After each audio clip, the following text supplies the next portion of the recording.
মনোনয়নপত্র বাতিলের বিরুদ্ধে আপিল শুরু। যাচাই বাছাইয়ের নিরপেক্ষতা নিয়ে প্রশ্ন প্রার্থীদের। অবাধ ও সুষ্ঠু নির্বাচন আয়োজনে আত্মবিশ্বাসী সিইসি।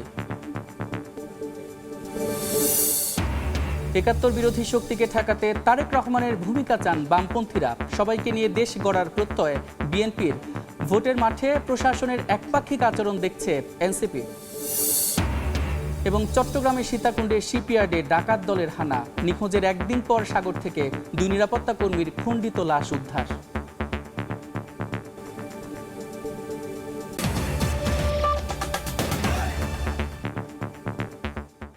সময় সংবাদের সঙ্গে আছি আমি সাদিক হাসান ইমন। বাংলাদেশ ভারত রাজনৈতিক টানাপোড়েনের প্রভাব খেলার মাঠে। দেশ থেকে দেখা যাবে না IPL. Indian premier league IPL এর সম্প্রচার বন্ধে নির্দেশনা দিয়ে প্রজ্ঞাপন জারি করেছে তথ্য ও সম্প্রচার মন্ত্রণালয়। পরবর্তী নির্দেশ দেয়া পর্যন্ত এ আদেশ বলবৎ থাকবে বলে জানিয়েছে মন্ত্রণালয়। এদিকে বাংলাদেশের চিঠির ভিত্তিতে কাজ শুরু করেছে আইসিসি। মোস্তাফিজকে আইপিএল থেকে বাদ দেওয়ার পর থেকেই ক্ষোভে ফুঁসছে দেশ। আইপিএল বয়কটের আলোচনায় সরগরম বাংলাদেশ ক্রিকেট। যে আগুনে ঘি ঢালেন স্বয়ং ক্রীড়া উপদেষ্টা আসিফ নজরুল। ফেসবুকে স্ট্যাটাস দিয়ে তথ্য মন্ত্রণালয়কে অনুরোধ করেন দেশে আইপিএল সম্প্রচার বন্ধের নির্দেশ দিতে। পরদিন আসিফ নজরুলের কথা আমলে নেন তথ্য উপদেষ্টা। গণমাধ্যমে জানান খেলার সঙ্গে রাজনীতি মিলিয়ে ভুল করেছে ভারত। ঘোষণা দেন দেশের মানুষের অনুভূতির প্রতি শ্রদ্ধা রেখে আইপিএল সম্প্রচার বন্ধে আইনি ভিত্তি পর্যালোচনা করবে তারা। আনফরচুনেটলি খেলাটার মধ্যে রাজনীতি নিয়ে আসা হয়েছে। 24 ঘন্টা না পেরোতেই এলো সুসংবাদ, দেশে বন্ধ হলো ইন্ডিয়ান প্রিমিয়ার লিগ আইপিএল এর সম্প্রচার। দুপুরে এক প্রজ্ঞাপন জারি করে আইপিএল সম্প্রচার বন্ধের এ আদেশ দেয় তথ্য এবং সম্প্রচার মন্ত্রণালয়। শুধু তাই নয়, আইপিএল সংক্রান্ত কোন অনুষ্ঠান আয়োজন করা যাবে না এবং তা প্রচারও করা যাবে না বলে নির্দেশ দেওয়া হয়েছে প্রজ্ঞাপনে। এদিকে সুখবর আছে আরও একটা, যদিও সেটা এসেছে বর্ডারের ওপার থেকে। ভারতীয় গণমাধ্যম ইন্ডিয়ান এক্সপ্রেসের দাবি, নিরাপত্তার কারণ দেখিয়ে বাংলাদেশ ক্রিকেট দলের ভারতে যেতে না চাওয়ার বিষয়টা গুরুত্বের সঙ্গে নিয়েছে আইসিসি। সংস্থাটির চেয়ারম্যান একজন ভারতীয় নাগরিক এবং ক্ষমতাসীন দলের কেন্দ্রীয় মন্ত্রীর ছেলে হলেও জয় শাহকে এখন পক্ষেই পাবে বাংলাদেশ।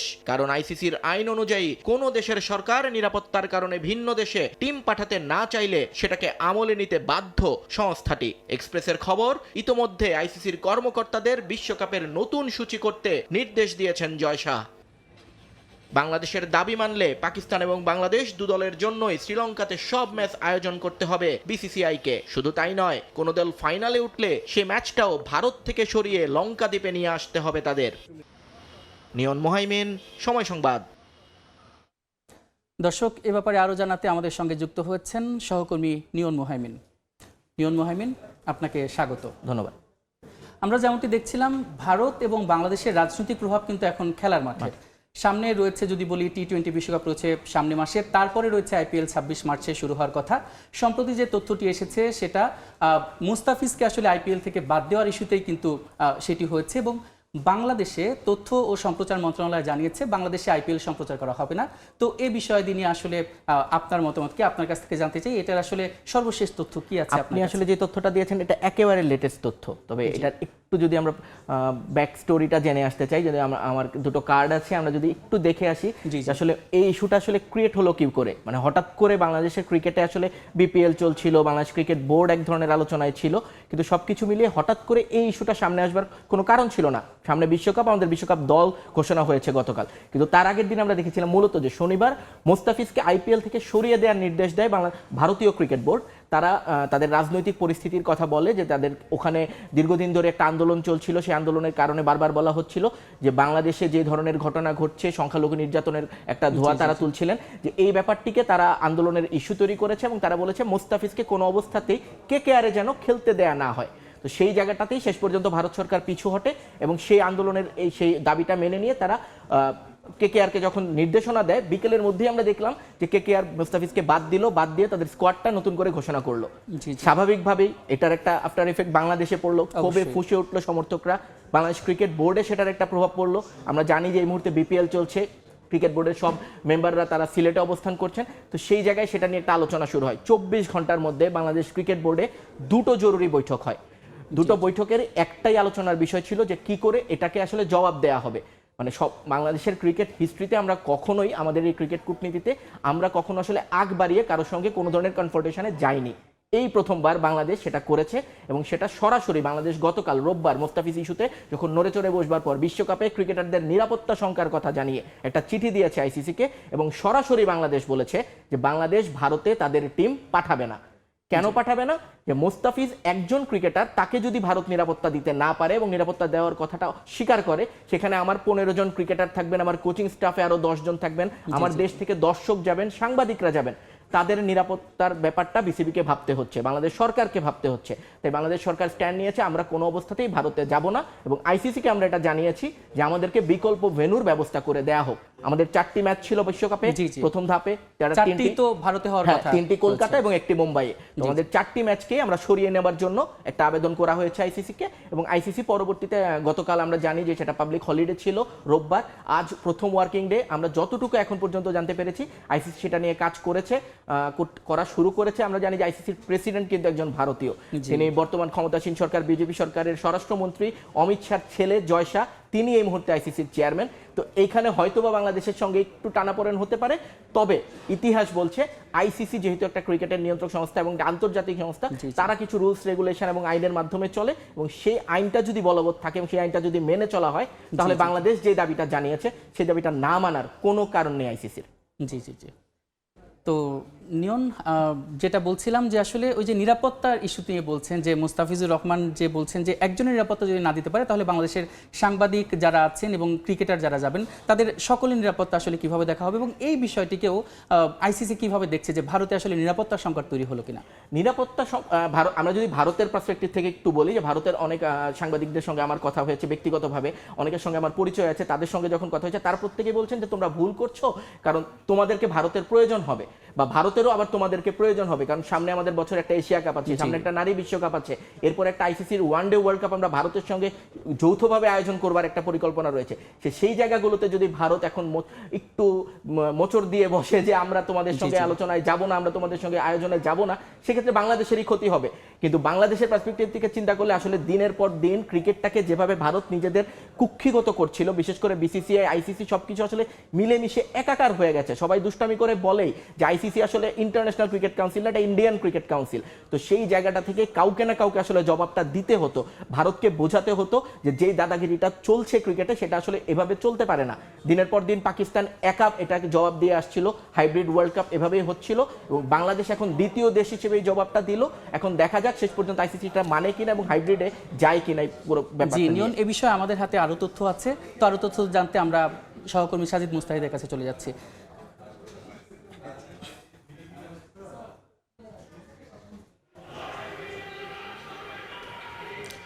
আসলে যেটা আপনারা আলোচনা করছিলেন যে বাংলাদেশের আসলে গত 3 দিন ধরে কিন্তু মুস্তাফিজ ইস্যুতে বেশ সরগরম দেশের পুরো ক্রিকেট আবহটা, এবং একটা বিষয় প্রশংসা করতে হয় যে ক্রিকেট বোর্ড কিন্তু খুব দ্রুত সেটাতে রিয়্যাক্ট করেছে। মুস্তাফিজকে বাদ দেওয়াটা আসলে সরকারের পক্ষ থেকেও যেমন খুব ভালো চোখে দেখা হয়নি, একইভাবে ক্রিকেট বোর্ড বিসিবিও কিন্তু বিষয়টা খুব ভালোভাবে দেখেনি। আমরা দেখেছি দ্রুত একটা জরুরি মিটিং করে তারা সিদ্ধান্ত নিয়েছে এবং একটা বোল্ড একটা ডিসিশন নিয়েছে যে বাংলাদেশ দল খেলতে চায় না ভারতে বিশ্বকাপ, এবং তার পরিপ্রেক্ষিতে আমরা কিন্তু অনেকটা প্রত্যাশিত ছিল যে বাংলাদেশে যেহেতু আইন এবং ক্রীড়া উপদেষ্টা অনুরোধ করেছিলেন তথ্য সম্প্রচার উপদেষ্টার কাছে যে এই বিষয়ে একটা ব্যান দেওয়া যায় কিনা বাংলাদেশে আইপিএলের খেলা সম্প্রচার, এবং সেটা কিন্তু অবশেষে আজ হয়েছে। এবং একটা বিষয় জানিয়ে রাখতে চাই, বাংলাদেশে কিন্তু আইপিএলের অনেক আপনার দর্শক রয়েছে, অনেক বড় একটা বাজার রয়েছে, কারণ আমরা জানি বাংলাদেশের দর্শকরা কিন্তু ক্রীড়ামোদী খেলা দেখতে পছন্দ করেন। বিপিএল চলছে সিলেটে এবং এখানেও মাঠে দর্শক আসছে, কোনো ম্যাচে কম বেশি আছে, বাট মাঠমুখী কিন্তু দর্শক রয়েছেন। তো সব কিছু মিলিয়ে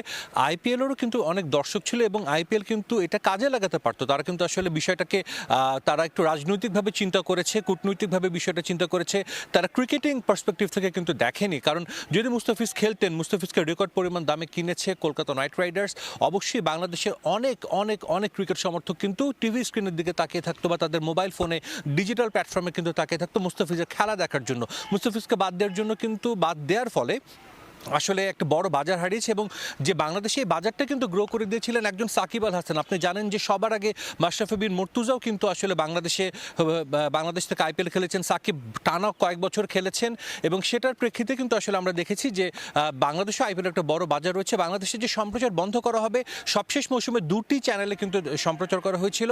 তারা কিন্তু নিজেরা কখনো আইপিএল থেকে একটা খেলাটা কিনে নিয়ে আসেন, একটা কনসোর্টিয়ামের মাধ্যমে তারা কিনে নিয়ে আসে, তারা সম্প্রচার করে, 2টা চ্যানেলকে দায়িত্ব দেয় এবং এতে কিন্তু আইপিএল কর্তৃপক্ষ কিছুটা হলেও রাজস্ব হারাবে আমরা বলতেই পারি, কারণ বাংলাদেশেও কিন্তু তারা চড়া দামে এই রাজস্ব শেষ করতো। তো আমার কাছে এই ছিল সবশেষ খবর। জি নিয়ন, যেমনটা আমরা শুনছিলাম আমাদের সহকর্মী জানাচ্ছিলেন যে বাংলাদেশে কিন্তু বিশাল একটা দর্শক রয়েছে আইপিএলের, তো সেখানে আসলে সম্প্রচার বন্ধ করা হলো, তারপরে এইটার আসলে সর্বশেষ তথ্য আপনার কাছে কি আছে? আজকে দুপুরে আমরা কিছুক্ষণ আগে আসলে জানতে পারলাম তথ্য সম্প্রচার মন্ত্রণালয় একটা প্রজ্ঞাপন জারি করেছে এবং সেই জারি করা অনুযায়ী আদেশ অনুযায়ী এখন বাংলাদেশে আগামী অন্তত এই আইপিএল যেটা হচ্ছে সেই আইপিএল কোনো সম্প্রচার করা পুরোপুরি নিষেধ করা হলো। শুধু তাই নয়, আইপিএল আমরা জানি যে আইপিএল এর উদ্দেশ্য করে অনেকগুলো অনুষ্ঠান আয়োজন করা হয়, অনেক ধরনের টক শো আয়োজন করা হয়, সব কিছু আয়োজন করা নিষেধ করা হয়েছে এবং একই সঙ্গে সেগুলোর প্রচারও নিষেধাজ্ঞার বলবৎ রাখা আছে। পরবর্তী যে নির্দেশ না দেওয়া পর্যন্ত আসলে আদেশটা থাকবে। তো ধারণা করছি এটা আরও একটু জলঘোলা হবে এবং পরবর্তীতে আগামী 1-2 দিনের মধ্যে এটা নিয়ে একটা ডিসিশন আইসিসির পক্ষ থেকে আসবে এবং আমরা আশা করছি এখন পর্যন্ত বিসিবি যেটা চাহিদা করেছে, বাংলাদেশের মানুষ যেটা চাচ্ছে, দিন শেষে আসলে সেটারই জয় হবে। জি নিয়ন, এই যে প্রতিক্রিয়া বাংলাদেশ জানালো, তার পাল্টা প্রতিক্রিয়া ভারত থেকে কিছু আছে কিনা, আপনার কাছে কোনো তথ্য আছে কি? না, এখন পর্যন্ত ভারত আসলে আনুষ্ঠানিকভাবে কোনো ধরনের প্রতিক্রিয়া দেখায়নি। ভারত আসলে অপেক্ষা করছে যে আইসিসি আসলে কি ডিসিশন দেয়, কারণ দিন শেষে আবারও বলছি আইসিসির চেয়ারপারসন যিনি আছেন এই মুহূর্তে জয়শা, তিনি নিজেও একজন ভারতীয় এবং তিনি বিসিসিআই এর সাবেক সচিব ছিলেন 2 দফায়, তো তিনিও একজন হাই অফিসিয়াল এবং ভারতের সবার সঙ্গেই তার ভালো সম্পর্ক রয়েছে। তো সেই জায়গায় হয়তো বা একটা যদি কথাবার্তা হয়ও সেটা আসলে এখন পর্যন্ত অফিসিয়াল চ্যানেলে হচ্ছে না। তবে ভারত চেষ্টা করবে বাংলাদেশের দাবিটা যাতে না মানা হয়, কিন্তু আইন যদি মানা হয়, আইনের পথে যদি হাঁটা হয়, তাহলে বাংলাদেশ আসলে এখানে হারাবার কিছু নেই বাংলাদেশ। জি, আপনাকে অসংখ্য ধন্যবাদ নিয়ন মুহাইমিন আমাদের সঙ্গে যুক্ত হওয়ার জন্য। খেলাধুলা থাকবে খেলাধুলার জায়গায়, রাজনীতি থাকবে রাজনীতির জায়গায়, এটাই আমাদের প্রত্যাশা। আপনাকে আবারও ধন্যবাদ। আমরা এতক্ষণ আলোচনা করছিলাম আইপিএলে বাংলাদেশ সম্প্রচার বন্ধ করেছে সেই বিষয়াদি নিয়ে, আর তার জন্য আমাদের সঙ্গে যুক্ত ছিলেন সহকর্মী নিয়ন মুহাইমিন। যাচ্ছি অন্য খবরে। ত্রয়োদশ জাতীয় সংসদ নির্বাচনের মনোনয়নপত্র বাতিলের বিরুদ্ধে শুরু হচ্ছে আপিল। কার্যক্রম চলবে 9 জানুয়ারি পর্যন্ত। সকালে নির্বাচন কমিশনে আপিল গ্রহণস্থল পরিদর্শন করে সিইসি জানান, এখন পর্যন্ত ভোটের পরিবেশ ভালো, সবার সহযোগিতায় অবাধ ও সুষ্ঠু নির্বাচন আয়োজনে আশাবাদী তিনি। এদিকে আপিল করতে এসে যাচাই বাছাইয়ের নিরপেক্ষতা নিয়ে প্রশ্ন তোলেন প্রার্থীরা। সারা দেশে 2568 জন সম্ভাব্য প্রার্থীর মনোনয়নপত্র যাচাই বাছাই শেষে রোববার 1842 জনের মনোনয়ন বৈধ ঘোষণা করা হয়, আর 723 জনের মনোনয়নপত্র বাতিল করেন রিটার্নিং অফিসাররা। রিটার্নিং কর্মকর্তাদের সিদ্ধান্তের বিরুদ্ধে সোমবার থেকে নির্বাচন কমিশনে আপিল আবেদন শুরু করেছেন বাছাইয়ে বাদ পড়া সম্ভাব্য প্রার্থী ও সংক্ষুব্ধ ব্যক্তিরা। আবেদন কার্যক্রম চলবে 9 জানুয়ারি পর্যন্ত। আপিলের জন্য অঞ্চল ভিত্তিক 10টি বুথ স্থাপন করেছে ইসি। আপিল করতে এসে ভোটের মাঠ নিয়ে অসন্তোষ প্রকাশ করেছেন সম্ভাব্য প্রার্থীরা। আয়কর রিটার্নের কপি নাকি ওনারা পায় না, আমি ফটোকপি দিয়েছিলাম কিন্তু মেইন কপিটা জমা দিই না আর কি, যার কারণে আমার মনোনয়নটি বাতিল করা হয়েছে। এখন আবার নিয়ে আসছি, এখন জমা দেব, আপিল করব।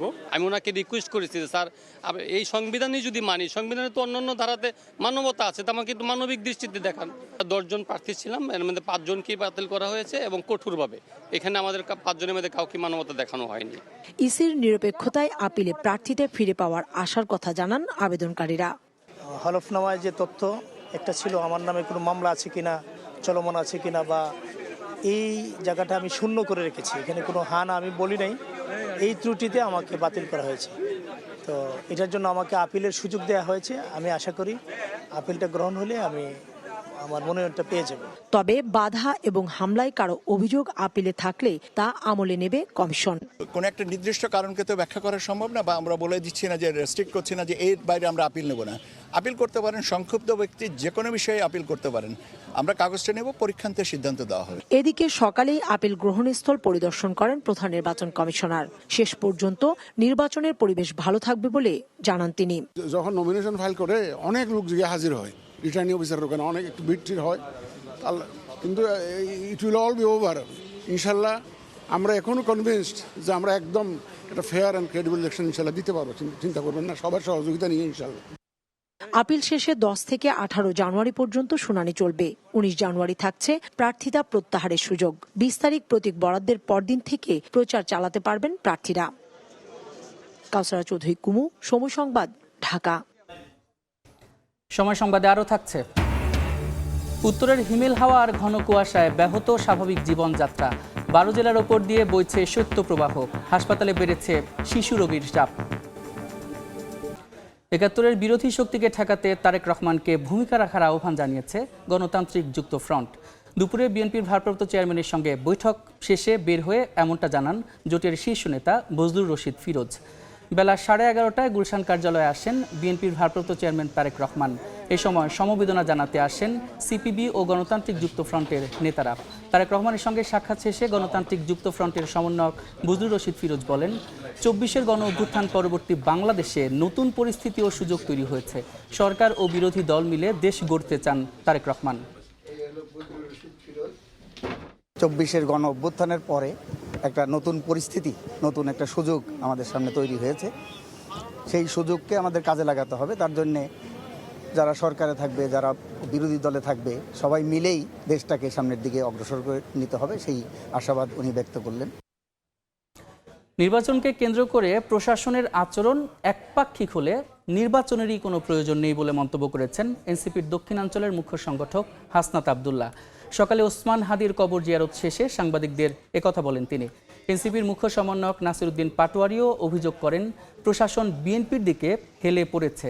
দেশে আবারও ফ্যাসিবাদের আশঙ্কা তৈরি হয়েছে মন্তব্য করে তিনি বলেন, প্রশাসনের হেলে পড়ার পুনরাবৃত্তি জনগণ আর দেখতে চায় না। এছাড়া নির্বাচন কমিশনকে জনগণের প্রতি জবাবদিহিমূলক আচরণ প্রদর্শনের অনুরোধ জানান তিনি।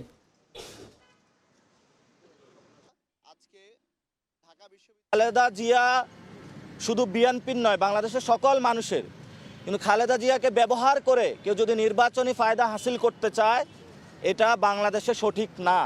একটি দলকে যেভাবে আনকন্ডিশনালি যেভাবে সাপোর্ট দিয়ে যাচ্ছে যে আচরণ, সেটি আমাদেরকে আহত করছে।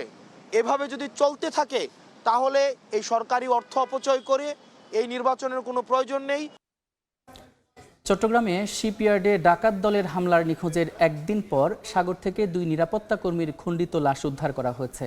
গতরাতে সীতাকুণ্ডে কেআরশিপ রিসাইকেলিং শিপ ব্রেকিং ইয়ার্ডে হামলা করে সাগর পথে আসা এক ডাকাত।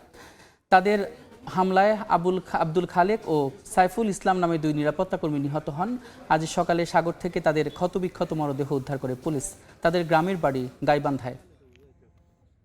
যেটা ইন্টার কাছে সেখানে তার কোনো আঘাতের চিহ্ন আছে কিনা সেটা দেখা হচ্ছে। একই সাথে আরেকটা লাশ আছে, যেটা হচ্ছে যেটা 3টা পার্ট পাওয়া গেছে, একটা মাথা আলাদা, পা আলাদা এবং একটা হাত আলাদা।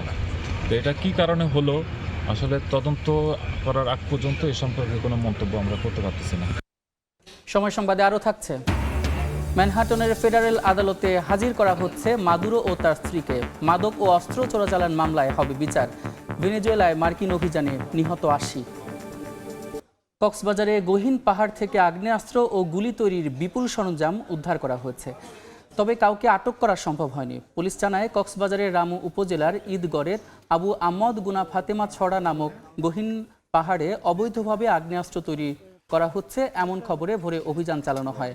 পুলিশের উপস্থিতি টের পেয়ে গহীন পাহাড় থেকে 3 থেকে 4 জন পালিয়ে যায়। পরে ঘটনাস্থল থেকে বিপুল পরিমাণ আগ্নেয়াস্ত্র ও গুলি তৈরির সরঞ্জাম উদ্ধার করা হয়। জড়িতদের গ্রেফতারে অভিযান অব্যাহত রয়েছে বলে জানায় পুলিশ। দেশ জুড়ে অব্যাহত রয়েছে কনকনে শীত। উত্তরের হিমেল হাওয়া আর ঘন কুয়াশায় স্বাভাবিক জীবনযাত্রা ব্যাহত হচ্ছে। রাজশাহী বিভাগের 8 জেলার পাশাপাশি আরও 4 জেলা দিয়ে বয়ে যাচ্ছে মৃদু শৈত্যপ্রবাহ। দেশে আজ সর্বনিম্ন তাপমাত্রা রেকর্ড করা হয়েছে পাবনার ঈশ্বরদীতে 8.4 ডিগ্রি সেলসিয়াস। ভোরের কুয়াশায় ঢাকা সড়ক মাঠঘাট, সূর্যের দেখা পেতে অপেক্ষা করতে হচ্ছে অনেক বেলা। হিমেল হাওয়ায় কাঁপছে মানুষ, কনকনে শীতে সবচেয়ে বেশি ভোগান্তিতে শ্রমজীবী ও ছিন্নমূল মানুষ। কুয়াশার জন্য বিঘ্ন ঘটছে যান চলাচলে। অত্যধিক কুয়াশা, প্রচন্ড ঠান্ডা, গতবার থেকে অনেক বেশি ঠান্ডা এখানে। ঘর থেকে বের হওয়া যাচ্ছে না, ঘন কুয়াশা আবৃত। প্রচন্ড হাড় খাওয়ানো শীত, শীতে মানুষ খুব কষ্ট পাচ্ছে।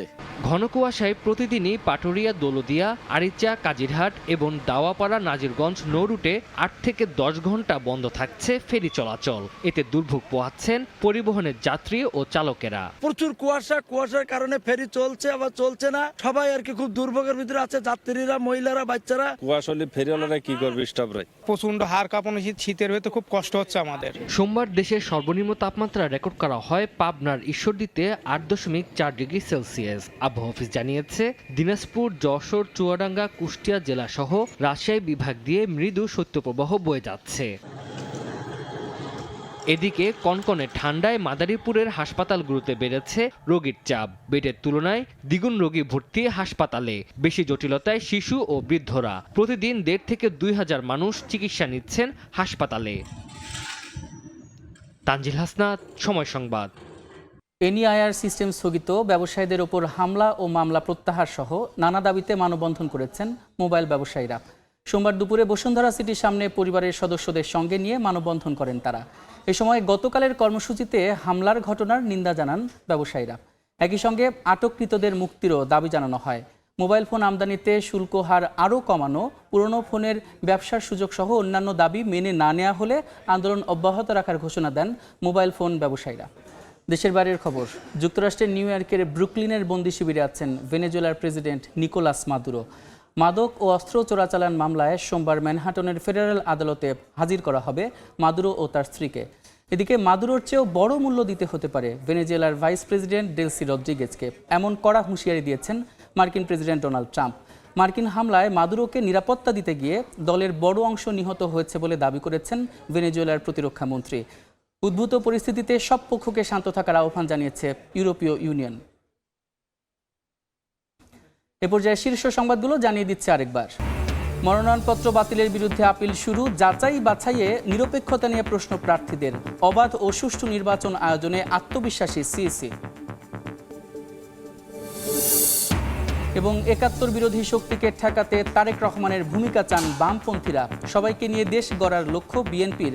ভোটের মাঠে প্রশাসনকে একপাক্ষিক আচরণ দেখছে এনসিপি।